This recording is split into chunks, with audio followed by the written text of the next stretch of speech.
Thank you.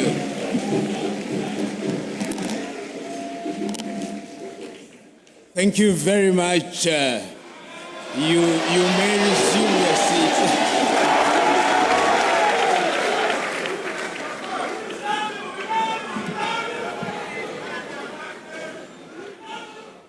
Thank you very much.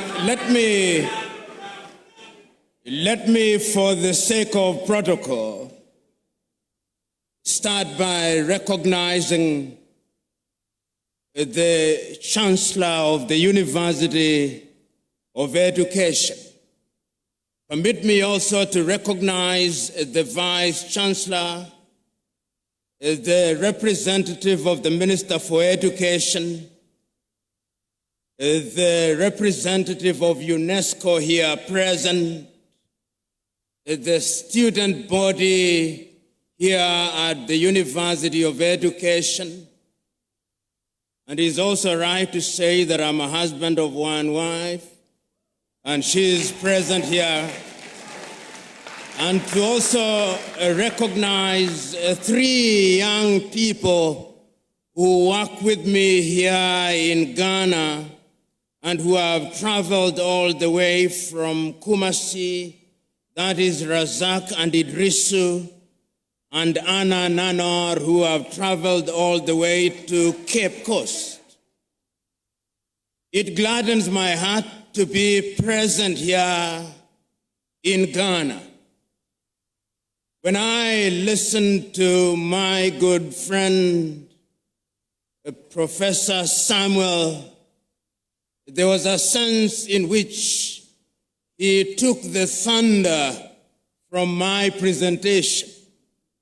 And if I was a judge, as is our leadership, I would have said that I have had the advantage of listening to him and that I have nothing useful to add, save to associate myself with his views in toto.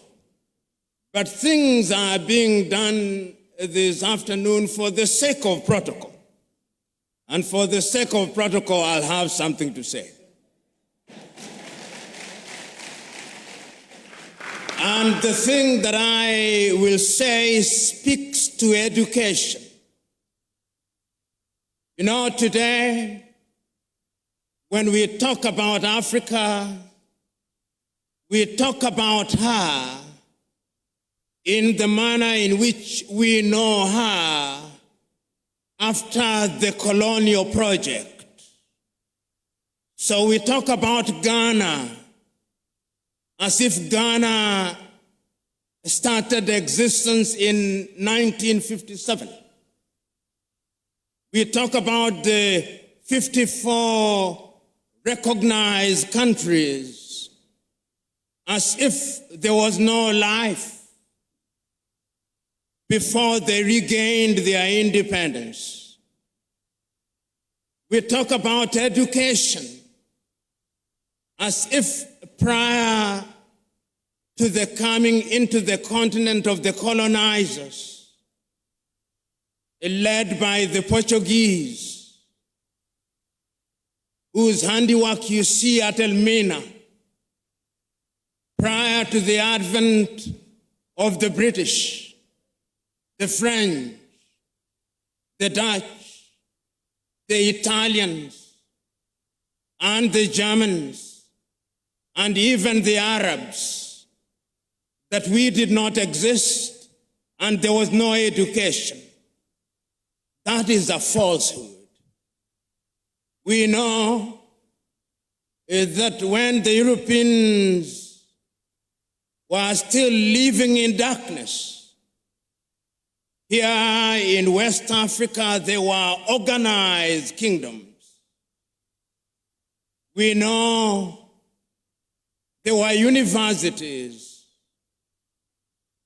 We know there was education that did not entail the issuance of certificates as the badge of education. If you ever doubted this, you only have to familiarize yourself with the works of Senegal's Cheikh Anta Diop. Cheikh Anta Diop reminds us that the Greeks learned their mathematics here,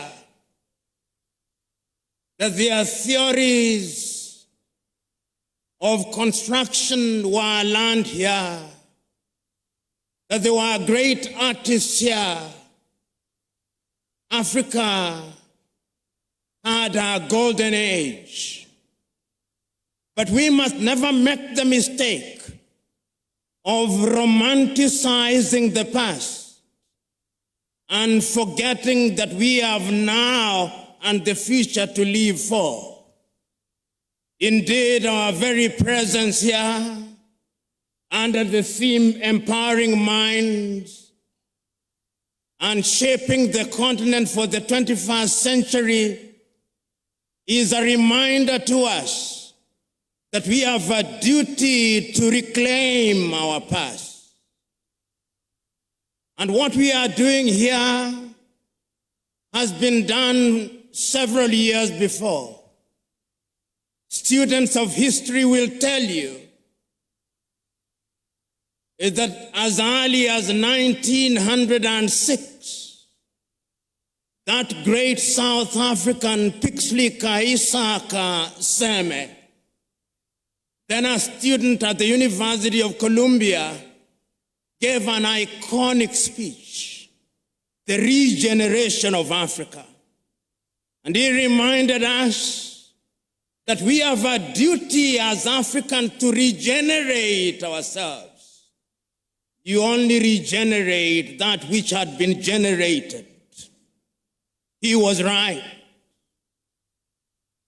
Those of you who are Ghanaians will remember that great Ghanaian, James Emmons Kwejiragri, ordinarily referred to as Agri of Africa.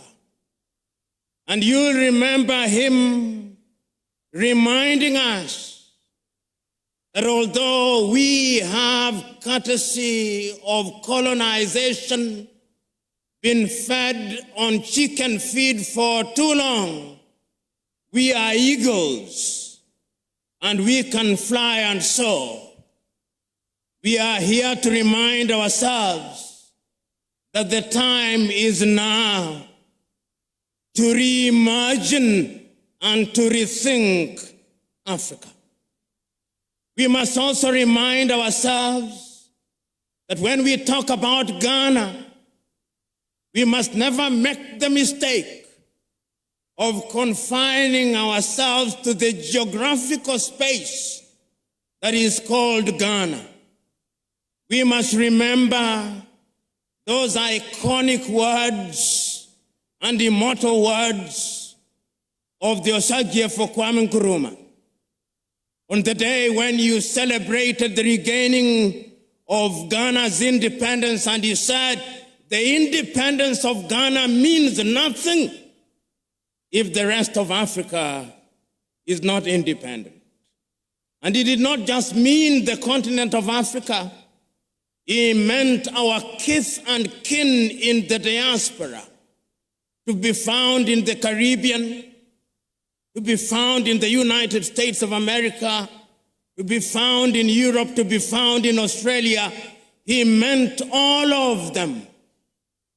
And today we are here to talk about rethinking of education, because we in Africa have borne the brunt of abuse. That which we had was disrupted. In Mali, which is not too far from here, in the 14th century, long before the American Declaration of Independence, long before the Universal Declaration of Human Rights, long before all these declarations that you hear about, there lived a man, Sundiata Keita. And there was a Declaration of Human Rights, the Mandian Charter. You could not write a charter if you had no education. We had education. You are not far from Benin. The walls of Benin, history will tell you, were longer than the great walls of China. The Europeans and Americans are now admitting that they stole our artifacts and they are returning them. We had education here. The Monomotapa Empire in what is now called Zimbabwe. The Akan peoples here, the Ga, the Ewe, the Mandinka, the Bambara, the Mosi, the Baganda, the Ovambo and Ovimbundu in Angola had systems of governance. That is why you say Nananum. There is wisdom in that. So when somebody comes here and tells you that we only started governing ourselves when something called democracy was introduced to us, he is a liar.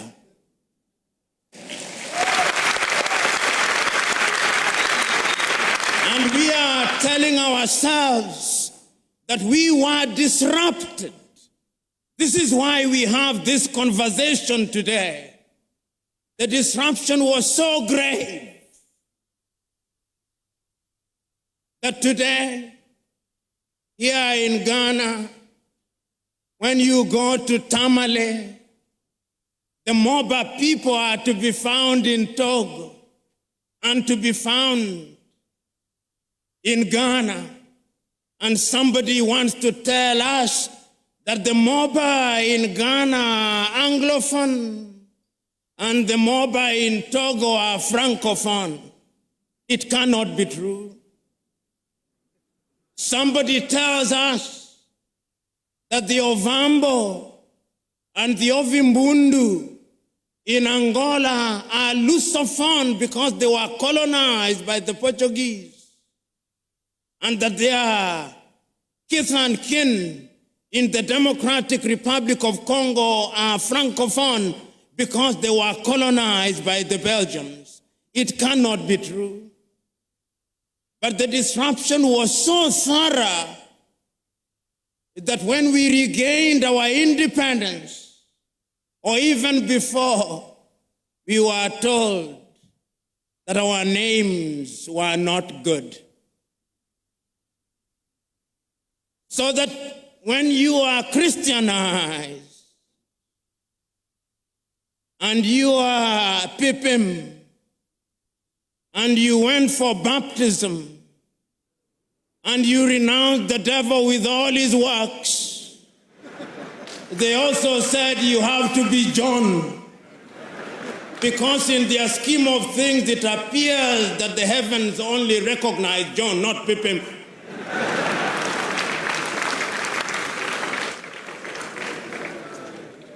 We were told that all the education we had acquired meant nothing. So that if you are eloquent in Ga or in Chui, you are not intelligent. You are only intelligent in English.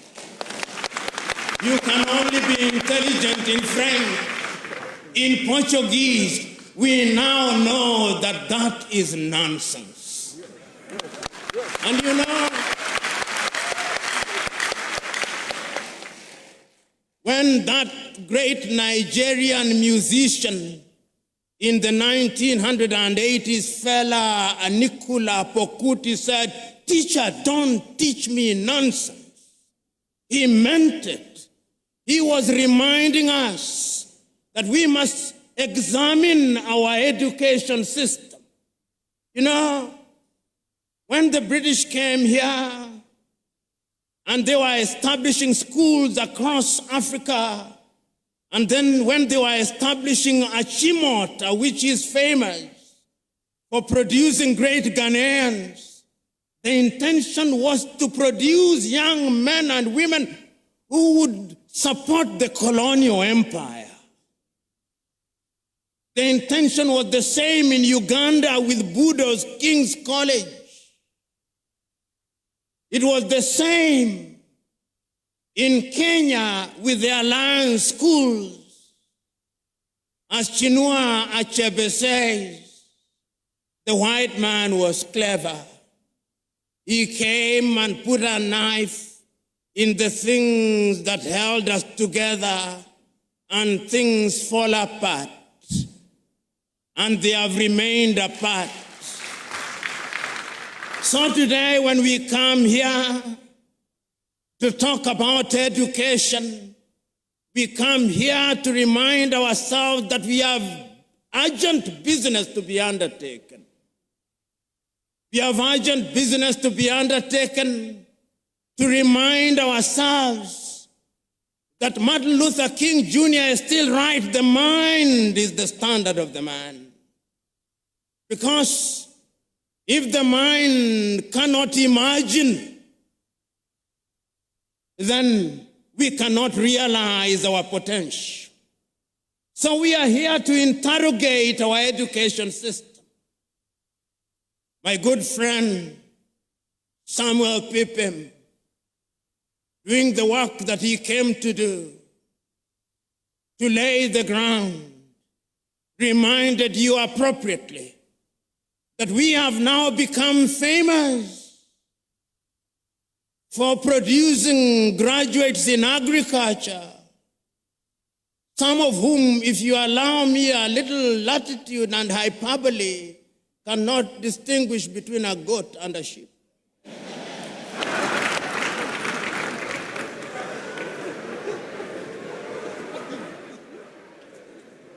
And that is why every person you ask in Africa is a farmer, but we are still importing chicken from Brazil. When I sit at the breakfast table in any African country, what am I served with? Nescafe from Nestle in Switzerland. There is not a single coffee bush in Switzerland. When I sit at the breakfast table, cocoa from Nestle, and yet Ghana is the largest producer of cocoa. What happened? We were disrupted. Pippin was right. When we want to build our roads, we have engineers, most of whom today, if you do not address them as engineers so-and-so, they rise up, ready to beat you up. But yet, when we are building our highway from Accra through to Winneba, through to Cape Coast, through to La Côte d'Ivoire, it is the Chinese that I see.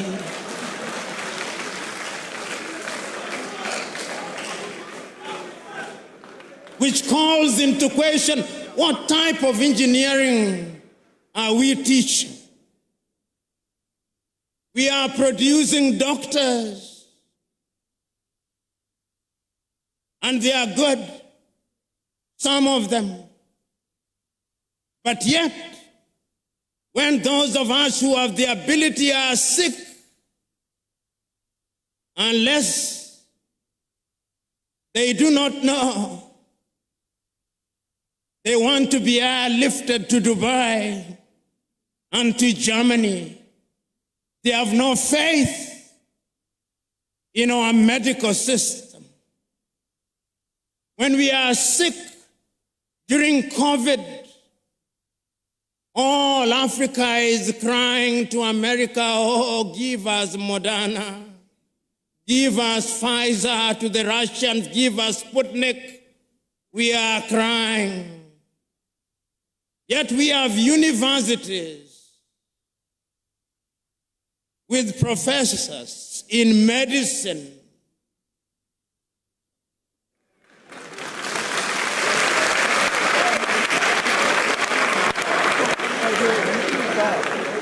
You know,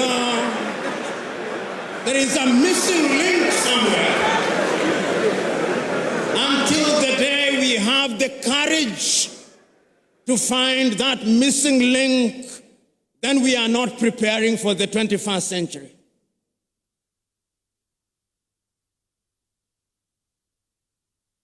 Today, as I came here, courtesy of my hosts, I was driven in beautiful cars. Oh, none was made in Ghana.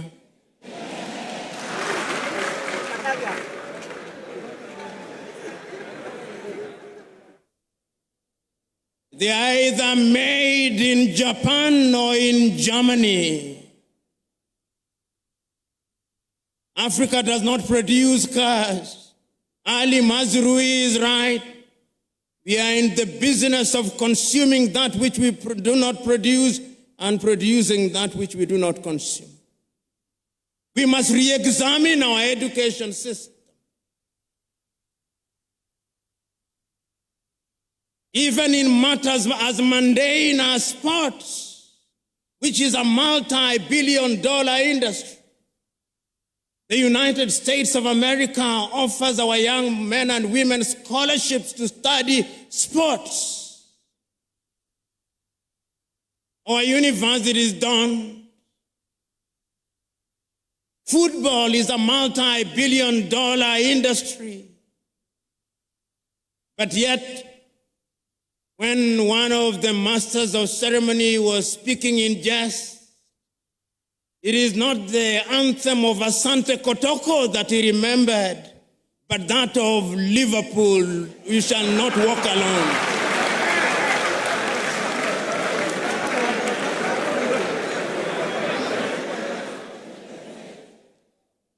So that as we are sitting here, even in the area of sports, which is a whole multi-billion-dollar industry, our young men and women are preoccupied with whether Arsenal beat Real Madrid or Barcelona beat Borussia Dortmund. They do not care whether Hafia Guinea du Conakry beat Asante Kotoko. The Osagyefo was right when he said, we may actually solve the economic problem. We may even solve the political problem. But I dare say that the mental problem which was impacted and makes us feel inferior will take a little longer to solve. This was not only said by the Osagyefo himself in 1963. In 1933, Carter G. Woodson, that African-American educator writing in his book, Miseducation of the Negro, said that we have been so miseducated for so long. Our self-esteem has been undermined for so long. We have been made to use the back door for so long that even when we are told to use the front door, we look for the back door, and if we can't find it, we create our own back door.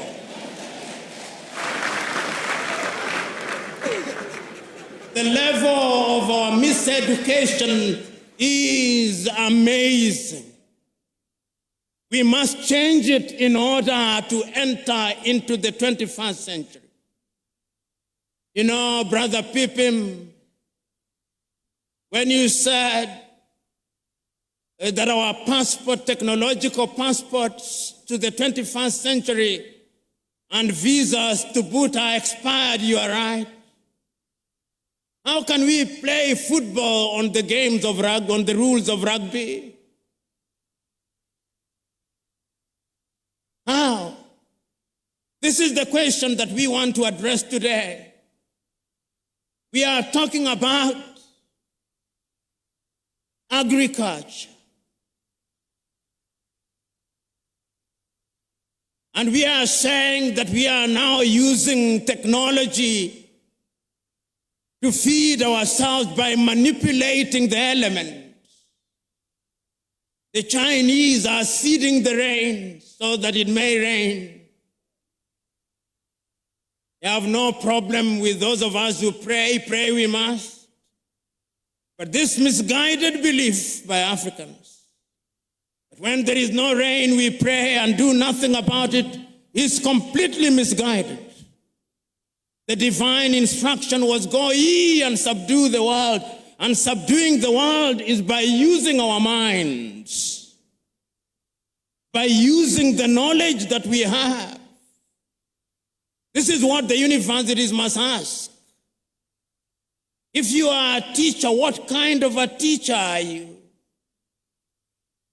Today, if I stood here and asked young Africans, and there is no shortage of them here, how many African authors do you know? And I asked, which is the last book of Chinua Achebe that you read? Or Kofi Awunor? Or Aikwe Iyama? Or Kamara Lai? Or Flora Nwapa? Or Dambisa Moyo? Or more recently, Chimama and Ngozi Adichie? Or Yagyansi? How many have? We have been made to believe that it is only Shakespeare and Charles Dickens that matter. The time is now for us to change our minds. And we can only change our minds if we decolonize our minds. Ngugi wa Thiong'o, that famous Kenyan writer, says, until the day that we decolonize our minds, we are going nowhere. And Ngugi reminds us that we may have decolonized our countries, but there is something called decoloniality, totally liberating ourselves from the mental chains of the colonizers. You know, the Osagyefo, to whom Africans owe an apology, wrote in his great book, Neocolonialism, the last stage of imperialism, and the most dangerous. We are in that stage. That stage when the colonizer still wants us to believe that our literature is inferior, that our science does not exist, that our mathematics does not exist, that we have no medicine to talk about, that we cannot mine beyond Galamsey, that we cannot extract our own oil, that we have no business being in robotics and cryptocurrency, that we must be consigned to the Museum of History alongside the spinning wheel, that we have no business being in the jet age. That is what we are being told. And my fear is that we appear to be believing it. We appear to be believing it because in our institutions of learning, when you look at our curriculum and you look at the curriculum of a number of countries in the Middle Ages, there is no difference. And I want to remind all of us that in the 1960s, when we were regaining our independence, and you read what was happening in different African countries, and I remind you to reread some of the thinkers of the time and the emphasis that they put on education.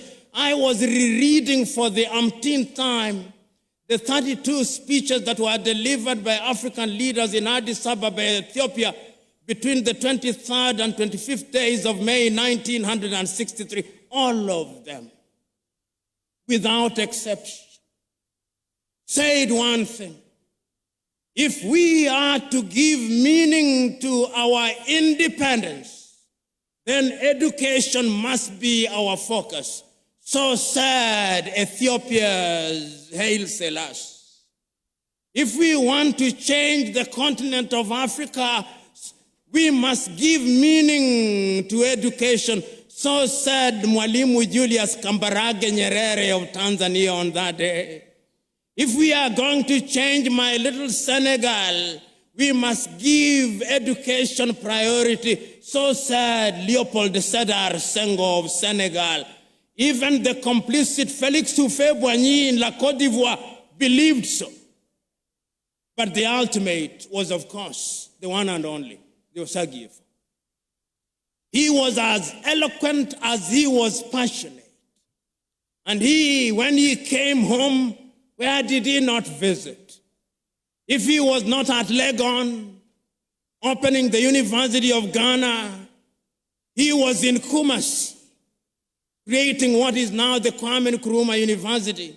And if he was not at Kumasi, he was here creating an institute. He was everywhere. That is why when I heard my good friend talking about free basic education, he knew that ignorance is the enemy of progress. He knew that if there was a ghost that we had to exorcise, it was the ghost of ignorance. He knew that if there was a devil that we had to pray and fast against, it was ignorance. He knew that if there was anything we had to marshal our forces against in order to exorcise the ghost of tribalism in its primordial sense, it was ignorance. He knew. Yet, several years down the line, when you ask your typical academic, when they want to say that the University of Winneba, of education at Winneba is good, they say it is as good as Oxford. Why? Why can't it be just good? They must say that it's as good as Harvard, as MIT. Why must we always have this inadequacy to compare ourselves with others? We must change in order to enter the 21st century with confidence. Your leadership, who is a judge and belongs to our profession, which is one of the most imprisoned professions in Africa.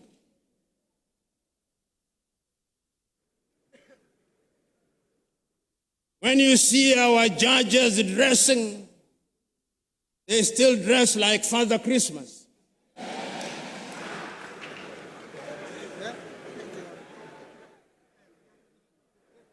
Whoever told us that justice could only be administered when you dress like Father Christmas, I do not know.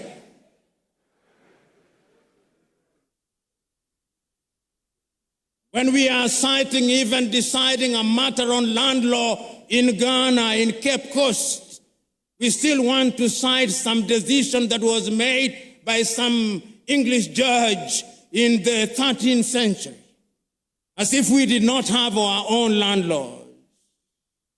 The time has come that we must rethink and re-enter the 21st century with laws that are known to Ghana.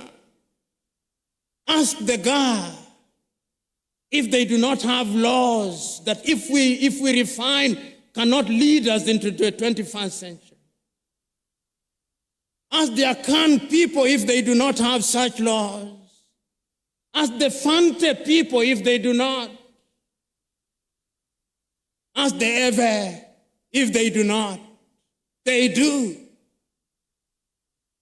We live in a world where we are so mentally captured that those of you in the middle class, your greatest claim to fame is that my daughter can no longer speak Chui and is meant to be a badge of honor. It is a badge of complete colonial conquest. And we cannot enter the 21st century with that mindset. Go to the countries in the Scandinavia, which we can dare compare ourselves with. Go to Denmark, they teach in Danish. Go to Norway, they teach in Norwegian. Go to Sweden, they teach in Swedish. Go to Finland, they teach in Finnish. Go to Korea, they teach in Korean. Go to China, they teach in Chinese. Go to Japan, they teach in Japanese. Then they meet the world. But you and me, here I am waxing eloquent in English.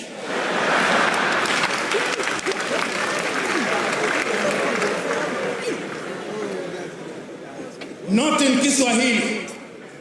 We must revamp our curriculum. And we must have the courage to do so as I speak to you now. They are teaching Yoruba and Twi at universities outside of this continent. Why? Because language is a multi-million-dollar, multi-billion city industry. It is only us who do not know. Those of you who are religiously inclined, we are the only visitors in Jerusalem. So, brothers and sisters, we are here to remind ourselves that there is urgent business to be undertaken. We are here to remind ourselves that we had a good past. We are here to remind ourselves that others came and through slavery they disrupted that past, that they did not stop there, that they came again under colonization, and this time they disrupted us so very thoroughly and took away even the most precious of things, our confidence. That when they came here and imposed an education system, that education system had only one agenda. The agenda was to create men and women, if they were the English who colonized you, who could speak English and be their clerks. If you are colonized by the French, that you could speak French or Portuguese or Italian or Germany. When we regained our independence, we only made cosmetic changes. The time is now to go deep and remove the cosmetics and go to the fundamentals. And I'm suggesting to you that has been done. You know, those of you who are a little older will remember that 30 years ago, China was not famous for much. They were only famous for Chairman Mao, for the Long March. Today, even the toothpicks in your hotels here in Winneba are from China. Today, you go to the shops, even the inauthentic Kentes are from China. They have franchised, indeed patented Kente. You go home, your television is Chinese or Korean. You are being persuaded to use your phones. I suspect you are either using Samsung or Huawei. What did China do 30 years ago? They made a decision that we are going to change our education system. And they changed the education system. They engaged in agriculture. They engaged in technology. They engaged in medicine. They engaged in everything. And today, China is the second strongest economy in the world, with a GDP of no less than 19 trillion United States dollars. Compare that with little Ghana. Compare that with little Sierra Leone. Compare that with little Kenya, with little all these countries. What they did was to change their minds in order to change their future. And that is why when we are building roads, whether it's in Nairobi, Kenya, or in Accra, Ghana, or in Dar es Salaam in Tanzania, or in Senegal, or in Ouagadougou in Burkina Faso, or Bamako in Mali, or Harare in Zimbabwe, or in Zambia, who do we find? Chinese. Because they changed their minds. The time is now for us to change our minds. The academics who are here must agree with me that we have sinned and fallen short of the expectations of our countries. And that the time is now to say that we should be forgiven.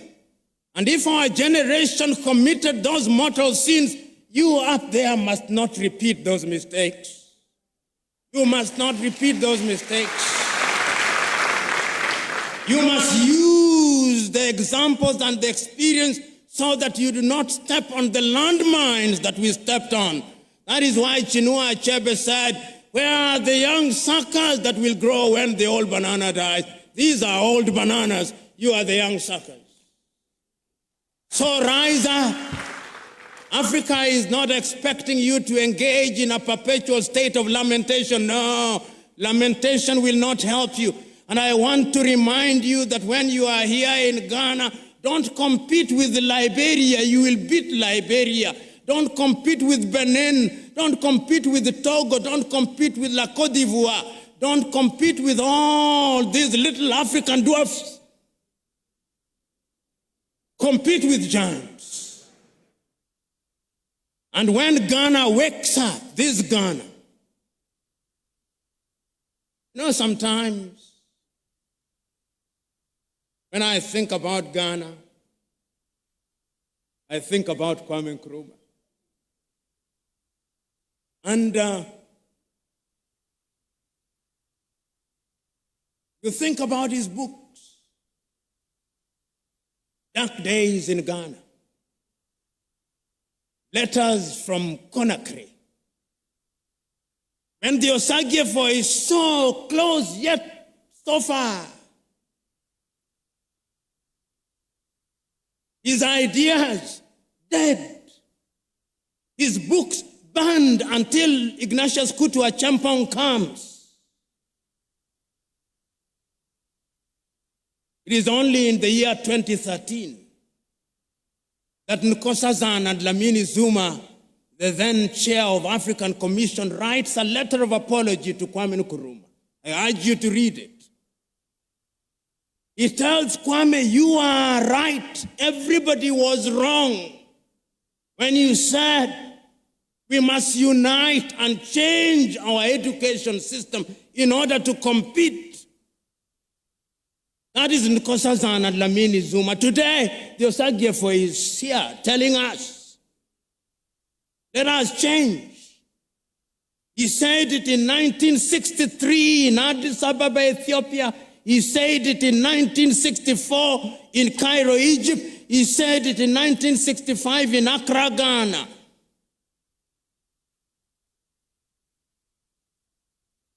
And on 6th day of March 1997, on the occasion of the celebration of 40 years of independence of Ghana, Kambarage Nyerere himself also apologized to Osagyefo Kwame Nkrumah.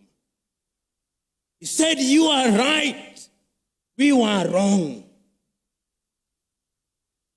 Today I'm saying that we cannot remain imprisoned in history and lamentation.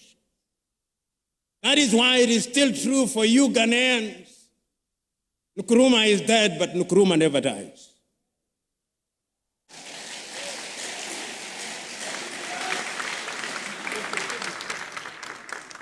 And the reason why he never dies is that his ideas are evergreen.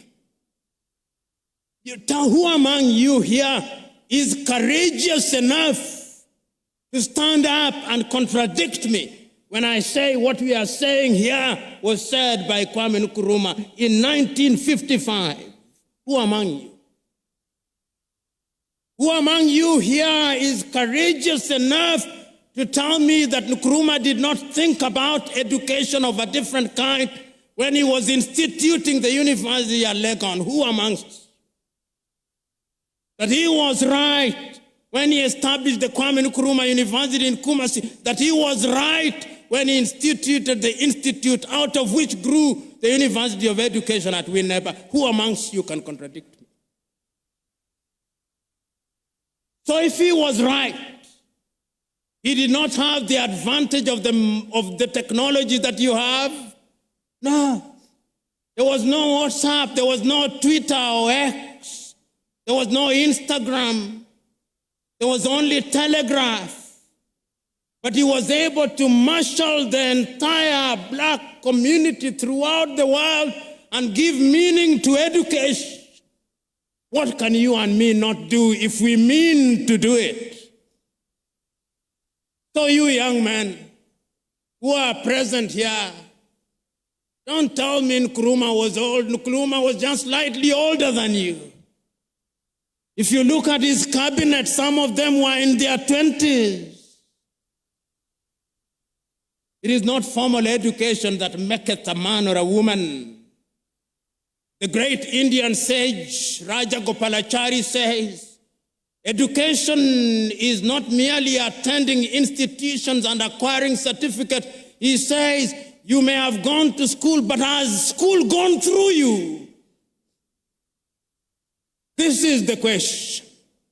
So, ladies and gentlemen, here today, we are here to tell ourselves ad nauseum that the mother continent can change, and she will change.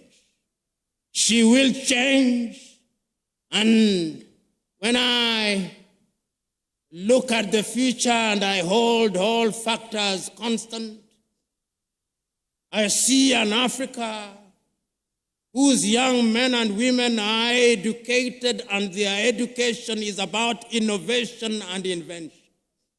I see such an Africa. I see an Africa whose sons and daughters will be leaders in cryptocurrency. I see that Africa. I see an Africa where all the cars running from Addis Ababa in Ethiopia to Banjul in the Gambia will either be made in Togo or Burkina Faso or Uganda. I see that Africa. See an Africa where the Ghanaian doctors who are running hospitals in the United States and in the United Kingdom will have the courage to come back home because there is something called a hospital where they can do their trade. I see such an Africa. I see an Africa where we will have our own satellites that are launched next to Elmina Castle, and they'll go out there in the orbit, and we shall not be depending on Vodafone. I see such an Africa. I see an Africa where we will be able to produce enough rice, enough cocoa, and enough gold, and we will process it here, and that you will be selling it to Nairobi, Kenya, Dar es Salaam in Tanzania, and it will not be necessary to look to the outside world. I see such an Africa. See an Africa where, apart from Kiswahili, one of the languages that will be spoken will be Twi or Ebe or Ga. I see such an Africa. That Africa is possible. It is possible, Honorable Minister for Education, when at your next meeting you think outside of the box, or preferably without reference to the box. I see an Africa where we will give practical meaning to Africa Agenda 2063, not merely as a point of reference, but as a practical reality. I see an Africa where there is Africa Continental Free Trade Area, and the majority of students here at Winneba will be drawn from Togo, from Benin, from Gabon. I see an Africa where our kith and kin in Martinique, in Guadeloupe, and Barbados, Antigua, and Barbuda will be coming here. I see that happen. That is why, when I have such foresight, Wisdom not only requires but dictates that I stop. Because going beyond that would be flogging a dead horse. I see an Africa that gives meaning to those words of the Osagyefo Kwame Nkrumah, written in his book, Africa Must Unite, that Africa needs a new citizen. Are you those citizens that the Osagyefo was talking about? Are you? Do you have values? Do you have passion? Do you have dedication? Do you have love? Do you have imagination? Do you have the spirit of innovation? Do you have the spirit of invention? If that is true, then I have no fear for Africa. So go out there and amaze Africa. God bless you.